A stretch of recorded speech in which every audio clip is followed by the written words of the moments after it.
안녕하세요. 중고차의 모든 것입니다. 자, 오늘 컨텐츠는 잘못하면 제가 욕을 좀 먹을 수 있을 것 같긴 한데, 자, 이번에는 딜러 입장에서 이런 분들에게는 차를 팔기가 좀 힘들고 팔고 나서도 너무 힘들어지는 그런 유형의 중고차 판매 거래가 되는 경우가 있어요. 이런 유형의 분들은 제 생각에는 중고차보다는 신차를 사는 게 나을 것 같아요. 훨씬.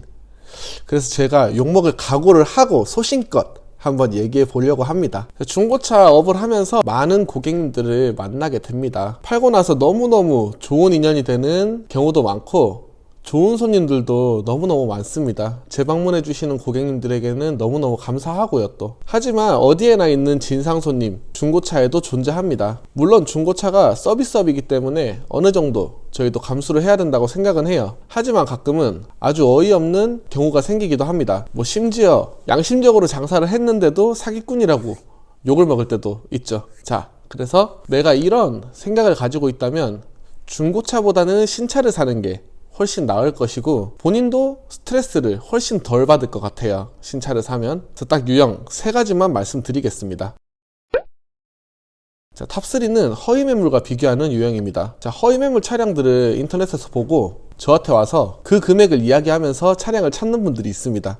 이제 유명한 곳, 그 허위매물로 유명한 곳에 가기는 무섭고 실제로 그 금액으로 차는 사고 싶은 분들이죠. 제네시스 G80을 1000만원에 경매로 싸게 나온 매물들을 좀 찾아달라고 하는데, 사실 딜러 입장에서는 그런 분들 앞에 계시면 설득시키는 것도 힘들고 스트레스고, 설득을 잘해서 그게 이제 허위 매물이다 라고 인지를 시켜드려도 실제로 1000만원의 G80을 살려고 하는 분들이 지금 시세인 뭐 3,000, 3,500, 4,000까지 그 돈을 지불하고 제네시스 G80을 살 수 없기 때문에 냉정하게 얘기하면 시간이 아까워요. 꼭 대형 세단을 사야 되면 한 10년 지난 에쿠스를 사시면 가성비가 좋을 것이다 라고 말씀드려도 저를 되게 이상한 사람으로 생각하시고 사기꾼 보는 눈으로 그렇게 보는 분들도 계세요. 제발 허위매물 금액에 차를 사고 싶으면 허위매물 보고 광고 보고 가서 경찰부를 각오하고 그 시세가 정말 맞는지 한 번만 다녀와서 다시 저를 찾아주셨으면 좋겠습니다.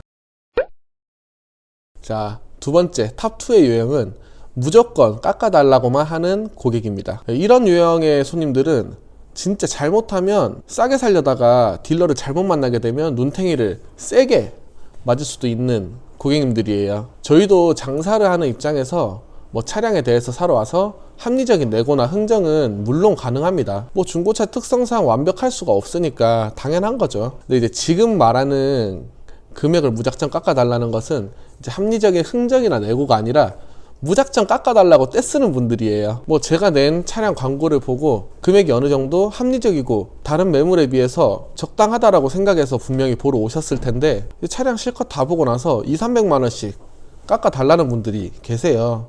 한 1000만원, 1500짜리 차인데도 불구하고요. 이런 분들은 진짜 딜러가 차 한 대 팔면 200~300만원 그 이상 남는다고 생각을 하십니다. 물론 그런 또 있겠지만 보통의 딜러는 한 대 팔아서 200~300만원을 꾸준히 남기기는 절대 힘들어요. 1000만원, 1500만원, 2000만원짜리 차량에서. 그렇게 치면 저는 혼자 한 25대, 30대 정도를 판매하는데 그분 계산대로라면 뭐 한 6천에서 1억 정도 제가 벌어야 되는데 절대 그렇지 않습니다. 이제 차에 대해서 물어봤다고 했을 때 그 딜러가 좀 양심적인 딜러라고 가정하고 양심적인 딜러가 양심껏 알려드린 금액이라면 200~300만원을 빼줄 수 있는 여지가 없을 거예요. 그런데도 이제 계속 금액을 빼달라고 하면 팔 수가 없는 것이죠.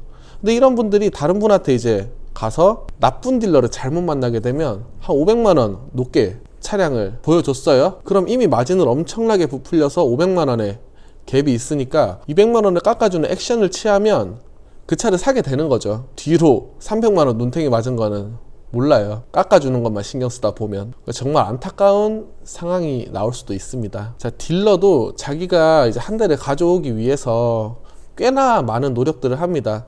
그러니까 내가 이 차에 대해서 이제 상태가 좋은 걸 알고 괜찮은 차라면 누구나 이 한 대 한 대가 내 돈벌이 수단이고 수입인데 그거를 뭐 마이너스 나면서 줄 수는 없을 거예요. 그리고 헐값에 넘기고 싶지도 않겠죠.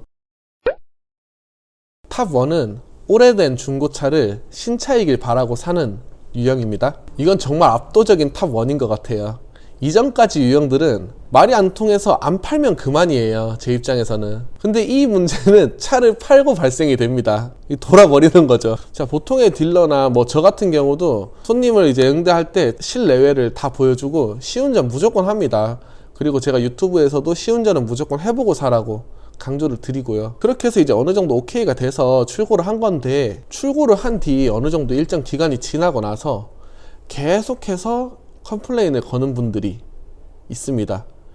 이 컴플레인은 이제 당연히 저희가 의무적으로 해드려야 되는 엔진이나 미션에 대한 큰 문제, 그리고 보증 항목에 포함된 부분들이 아니고 정말 일반적인 소모품, 뭐 라이트, 뭐 실내 잡음, 그리고 심지어는 키 배터리, 뭐 타이어의 그 뭐 삼각대, 뭐 이런 것들 있잖아요. 그 서비스 센터에서 1, 2만 원에 구할 수 있는 그런 부품들을 가지고 없다고 안 된다고 전화를 하면서 막 뭐라고 하시는 분들도 있어요. 근데 물론 다 정비가 돼 있고 완벽한 중고차를 사면 좋겠지만, 저도 그 완벽에 가까운 중고차를 찾아드리려고 노력을 하지만, 기본적으로 중고차 딜러도 몇 주, 몇 달 뒤에 나오는 하자들을 다 알 수는 없어요, 절대로. 이거는 뭐 엔지니어나 뭐 카센터 사장님, 서비스 센터에 일하는 분들도 몇 달 뒤 하자까지는 알 수가 없을 거예요. 제가 이런 일도 있었어요. 그 ES300H 렉서스, 그걸 이제 한 20만 킬로 정도 탄 차를 1600만 원에 되게 싸게 나와서 그거를 팔았었는데, 한 10달 뒤에 이게 배터리에 문제가 생겨서 배터리를 갈게 됐어요. 갈아야 되는 상황이 왔어요. 근데 이걸 가지고 정말 저를 사기꾼 취급을 하고, 너만 믿고 샀는데 배터리를 지금 갈아야 돼서 200만 원이 넘게 나올 것 같다, 뭐 이렇게 얘기를 하더라고요. 근데 10달 뒤에 배터리 문제는 제가 알 수가 없습니다. 20만 킬로짜리 차를, 뭐 신차가 7천짜리 차를 2천보다 싸게 샀으면, 3분의 1 가격에 샀으면 어느 정도 정비는 해야 되는 거를 감수해야 돼요. 차가 완벽하길 바란다면, 정말 내가 경정비에 투자하기는 죽어도 싫다라고 한다면 신차를 사거나 보증기간이